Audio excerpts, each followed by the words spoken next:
On this episode of The Nursing Home Operator, I sit down with Ryan Turley, who is a former D1 offensive lineman who somehow went from protecting quarterbacks to running nursing homes. We talk about the biggest misconceptions people have about football players. Here's a hint for you, they're not just big dumb jocks.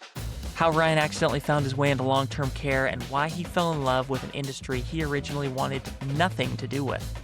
We also get into leadership, team building, culture, and a number of other things. Along the way, he shares why attitude matters most, what separates good teams from great teams, and why some of the most meaningful work happens in places most people overlook. Ryan has a way of making leadership sound simple. If you're looking to become a better leader or just hear from someone who's consistently gotten results and gotten it right, you're going to enjoy this conversation. Let's get into it.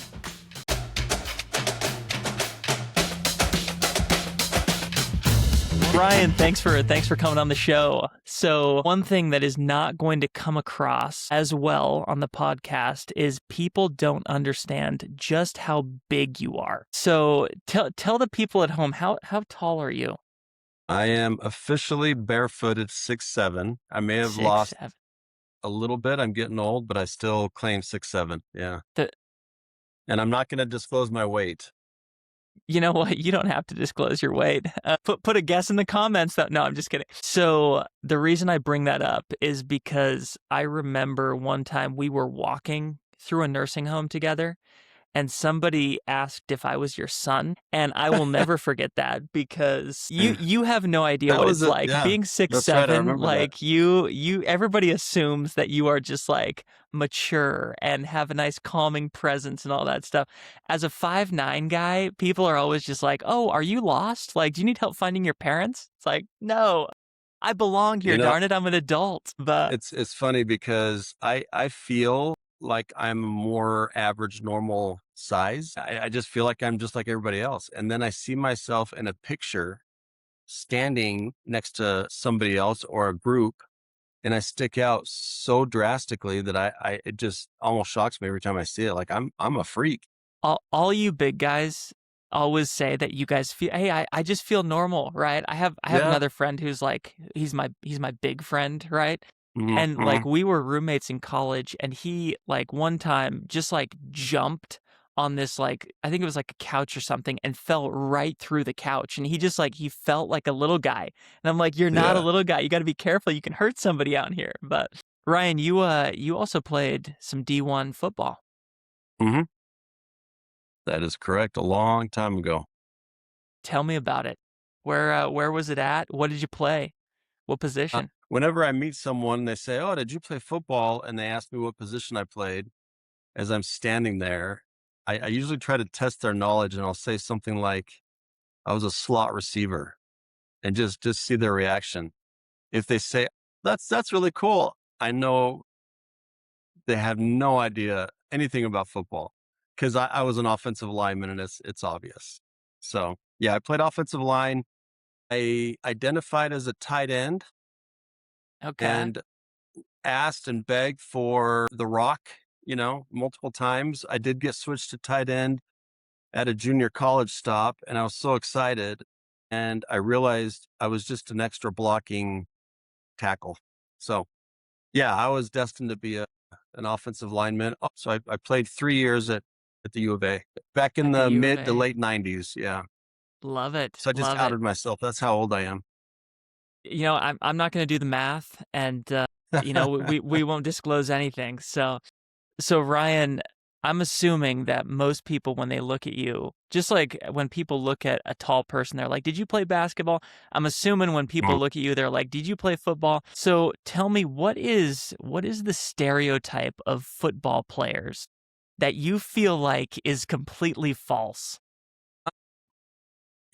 Just to mention this as a side note, I do get asked if I played football. My goal is for people to ask me if I played basketball because I'm trying to There we lose go. weight to a point There where we go. yeah. But yeah, there are a lot of stereotypes. It's, you know, you've been hit in the head a lot, which I use as an excuse all the time if I forget something. Yeah. And there's a notion that football players aren't very intelligent, I would say, Yeah. which couldn't be further from the truth. I'm not saying that I'm the most intelligent person in the world. I'm not, but I've been around some extremely intelligent people that just love the game. Yeah. And in fact, my last offensive coordinator, he was a guy that got degrees from, what was it? Harvard and another Ivy League school. He had 2 degrees from Ivy League schools. Could have done anything in his life. He was brilliant, but he just loved the game of football because of the strategy behind it, the chess play. And he would sit us down in a huddle like the night before the game at the hotel and would just go over scenarios in such a way. It was so clear and concise. He was so well spoken and intellectual. Yeah. I learned more football in those 2 years with him than in my entire career. Yeah. So Football players aren't stupid, that's for sure. they're not. But it's funny hearing you talk about not being able to put on weight in high school because I was the same way. And if there's one thing I wish I could keep, it's not being able to put on weight because now I look at a Yeah, cinnamon roll and exactly. I gain 5 pounds. I So know. I it know. is, Where are those times back? Like all those prayers and pleadings of yeah, help me you're gain just like, weight. I take man, it if only back. I could I put on take it back. 5 pounds, I'd be an amazing football player. And now it's like, man, if only I could lose 15 pounds, I would be able to walk up the stairs without getting winded. So, I will tell your listeners that I won't tell them my weight, but I am my playing weight in college. oh, there we go. And it That's, looks a lot different, I'll tell you that much. yeah. It's Well, kind of migrated from up here downward, yeah. which I'm glad we're kind of cut off here. So Yeah, no, and you can adjust that camera however you want it. If you just want to show the head, you there you can show go. the head. So, right on. Well, Ryan, let's jump into, you know, tell us about how a D1 offensive lineman ended up working in a nursing home. Good question. So I Mhm. kind of had a passion for all things global, all things international. And so by the end of my college career, I had applied to the top international business school in the country, and one of the top in the world. Is called Thunderbird. And I don't claim that as much anymore because my arch rival, Arizona State University, acquired Thunderbird. And I don't like to tell Okay. people that I have a ASU diploma, but I do. And so I went that route. I was either going to go for the NFL or move on and get my degree, my MBA, and with a focus of international. So the NFL didn't work out. And so I went straight to my MBA program and had a great, nice, long career in international business. I got into supply chain, global supply chain, and I just set up supply chains all over the world. So that's kind of the career I built. About 10 years before I actually got into skilled nursing, a good friend of mine who's the CEO of one of the bigger operators, skilled nursing companies in the US, had approached me. He wasn't CEO then. He was, I think, the chief operating officer. Had approached me, and I could tell he's trying to recruit me to become a nursing home administrator. And I was like, why would I want to be a nursing home administrator? That sounds awful. Can I jump in and I ask, what did you, because it sounds like you had a perception of nursing homes and nursing home administration. What was the perception? Just like so we can get kind of the full picture of somebody approached you, you said absolutely not. Why did you say absolutely not? What was your perception? I mean, I never saw myself in healthcare, and then nursing homes. I'd been in nursing homes before. They sometimes smell bad, Yeah. right? They seem a little depressing sometimes. Just I don't know. It just didn't meet my at the time my what I thought was a career that looked good, I guess, right? Because Yeah. like I said, I was working for a high tech early stage company, traveling the world, you know, that kind of stuff, and babysitting or watching over the elderly and wiping their rear ends, and it just didn't sound appealing, you know. What doesn't sound appealing about that, Ryan? I don't understand. What are you talking Well, about? that was then, Devin. I've since changed a lot. But yeah, so it appealed to me at first, the opportunity to run a business without having to put up your own capital. You do put up a lot of sweat equity, right? Because you have to go Yeah. through a grueling AIT program. And the company that I trained under is one of the, most notorious in terms of really putting you through the ringer Hmm. in the training process. So Yeah. you put in a lot of sweat equity, but then at the end they give you like I said, a multi-million-dollar operation to run as if it were your business. And so that's what attracted me to it. But it's not necessarily, it is what I like about it because I love running a business, but there are so many other things, and maybe this segues into other questions you want to ask me, but there's so many other things that I found out that it's been the most rewarding part of my career is being a nursing home administrator. Tell me a couple of those other things because I came into it the same way. I wanted to Hmm. run my own business. Hmm. I love building teams. I love driving the growth of the business. But I also found out that I really enjoy other things like interacting with patients and Yeah. residents and giving them a quality, life and that sort of thing. Yeah. What has been it for you? What have you kind of found as you've gotten into it? It's exactly that, Devin. It's the interactions that I have every day. There's the team side, right? Your staff, your especially your department heads, what we call the interdisciplinary team or IDT, right? But also the residents. Like I never realized that I would get so attached to these people, right? That are under your care, under your stewardship. Yeah. And no matter how bad your day might be, no matter how many times you got yelled at by a resident or an angry resident's family, or or just disrespected by a staff member, whatever it is, every single day, there was at least one chance to make somebody's life a little better through a conversation, through an interaction. It, it just, there's a feeling of fulfillment that I never had in my career previously, is how much you can Yeah. impact people's lives. This is a people business.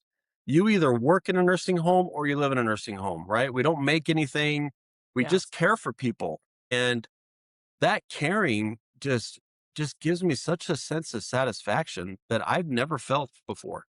So much of what you're saying mirrors my personal opinion of my job, of what it's like to work in a Yeah. nursing home. I Top also top consulting company, That's just sexy it, right? consulting. I was Yeah. so caught up in this, "Oh, I work at Goldman Sachs," or "I work at Bain, I work at McKinsey," Yeah. Yeah. it's a statement, it's a social status, and yet then when I switched to nursing home administration, it was not social status. You have to go into a building where sometimes they don't smell good, to your point, but at the same time, you get to work very closely with a group of individuals who have a similar goal of they Yeah. got into long-term care or nursing homes for a reason because they wanted to help people. And then you Yeah. get the opportunity to develop with them, right? You get to develop them Mhm. as well as with them, where you learn more than maybe they learn, and you get Yeah. to enjoy that teamwork side of it. Yeah. It's been awesome, and it's something that I want to jump in with you as well because you have this background of D1 athletics, right? Where you have been in this team atmosphere. And I think something that you do so well is you've built amazing teams. And I can only speak for the times that we've worked closely together, but Mhm. talk to me about that aspect of it, about building the team, about driving, that team and the growth that's involved with that. Talk to me about that aspect. Sure. There are a lot of team sports, but I'm a big believer that no sport is more team oriented than football, right? You have one job. And especially for me as an offensive lineman, right? It's the least thanked job in football, right? Nobody really knows who the offensive linemen are. We don't get a lot of accolades.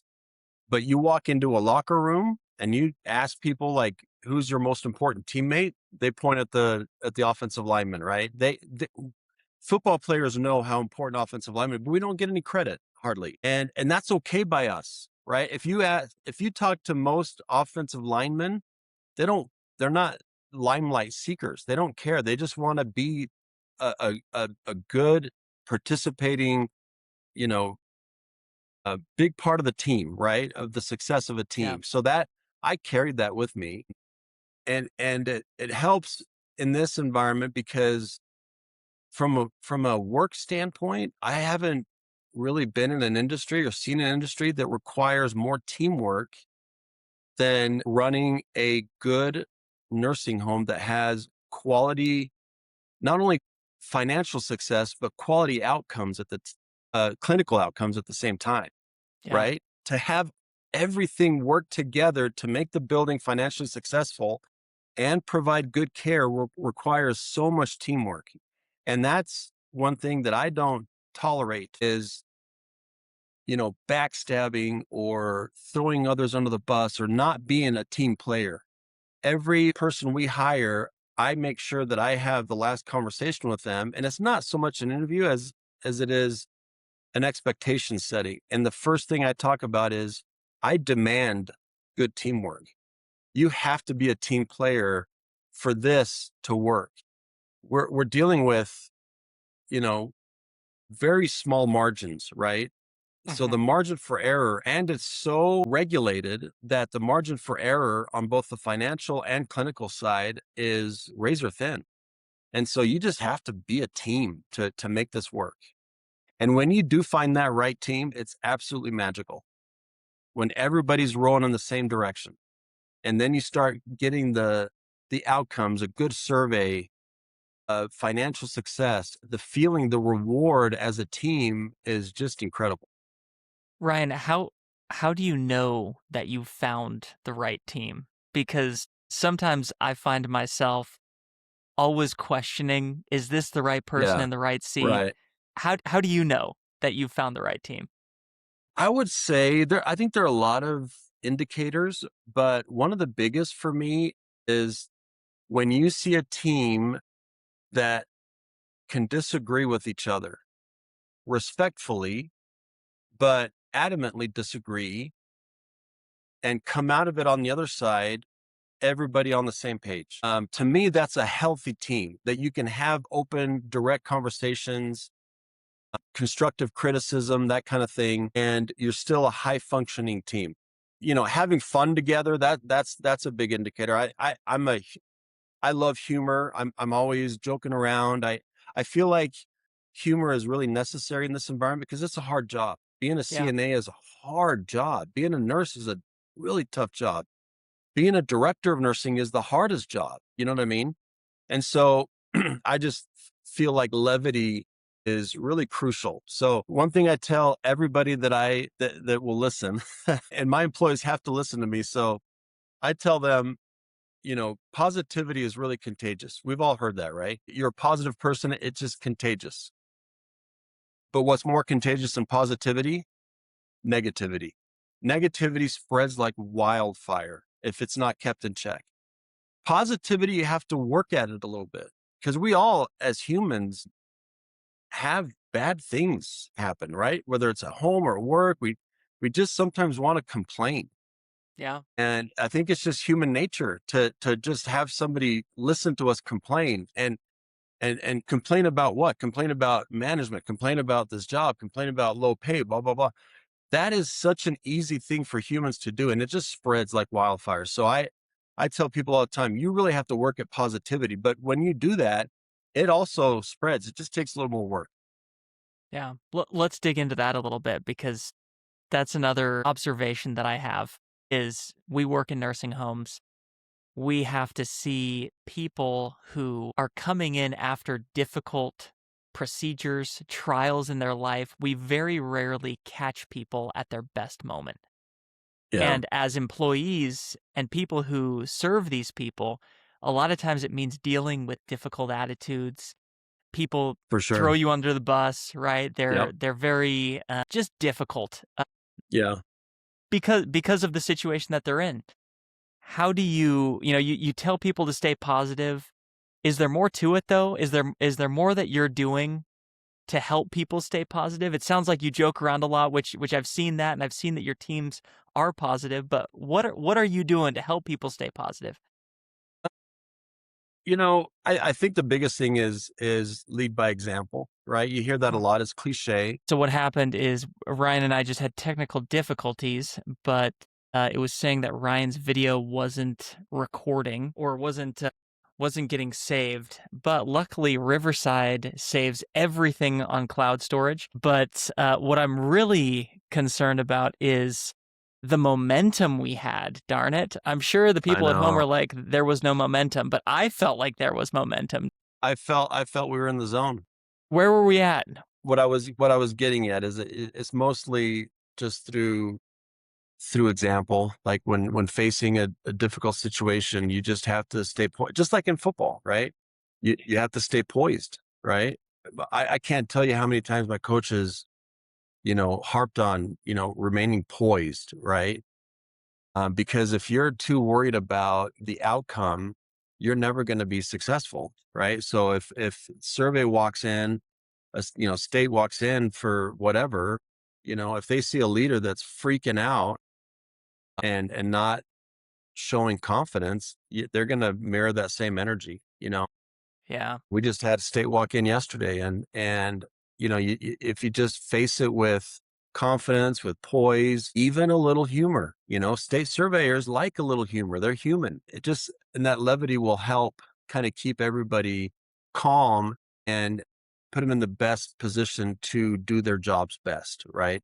yeah. So I that's what I think it is. It's just you have to show by example that in the face of adversity, you're gonna approach it in such a way that will allow everyone else to feel like they have confidence in Yeah, themselves and the team. yeah. I feel like I've heard a quote something similar to a leader can either amplify chaos or dampen chaos. And I Yeah, think it goes along to your point of, you know, we get we get crazy stuff thrown at us every day. And if we let ourselves go with every emotion that's shown to us, then people are going to latch onto that and they're also yeah, going to act chaotically. And so as yeah. leaders, we have to dampen the chaos. One of the other things I really quickly wanted to chat with you about, Ryan, was I feel like you are the model citizen when it comes to consistency. And I would imagine that your consistency stems from a lot of the things that you've already talked about, right? Building good teams, staying positive, those sorts of things. But what advice would you have for the young administrators out there who maybe are taking over new buildings and are feeling that chaos and Yeah. want nothing more than to feel a little consistency in their life? What's the secret to your consistency? You just have to take things step by step. I can be hard on myself, and I don't probably show that. When I first got into this in my training program, I had kind of almost like an existential crisis. I'd just gotten into this about 3 weeks in. I sat in my car and I was like, what have I done? Why am I doing this? And Yeah, it was mostly out of frustration that I didn't know everything my preceptor knew. This isn't rocket science. It's not the most complicated business, but it is complex. I think there's a difference there, right? yeah, It, it just requires a lot of being able to juggle a lot of balls, right? And I just had to tell myself, just take it a day at a time. You're not going to know everything your preceptor knows all at once. You want to, but it's not going to happen. So just give yourself a break, learn what you can today, and then learn the next thing tomorrow. You have time. Just give yourself some grace, be patient, but you got to show up every day. That's the yeah, thing. You have to get up and show up every single day to succeed in this business. yeah, yeah. I love that. Have a little have a little sympathy for yourself, right? Yeah. Don't feel Yeah. like you need to boil the ocean today. So I love it. I love it, Absolutely. Ryan. Well, we're pretty close to approaching time here, but just want to say thanks for jumping on. I have one final question for you, and that is, why do you still enjoy doing this? It's the human relationships that keep me going. The relationships that I've built with my team, I show up for them, and I show up for my residents. Yeah, love it. It really is the people, isn't it? Thanks so much, Ryan. We'll wrap it up there, but thanks so much for joining us. Thanks for listening to this episode of The Nursing Home Operator. If you enjoyed the show, we'd really appreciate it if you'd subscribe, leave a review, drop a comment, or share it with someone in the industry. We're a new podcast, and every bit of support helps us grow. If you'd like to be a guest on the show, suggest a topic, ask a question, or share some feedback, there's a link to our Google form in the podcast description. We'd love to hear from you. Thanks again for listening, and we'll see you on the next episode of The Nursing Home Operator.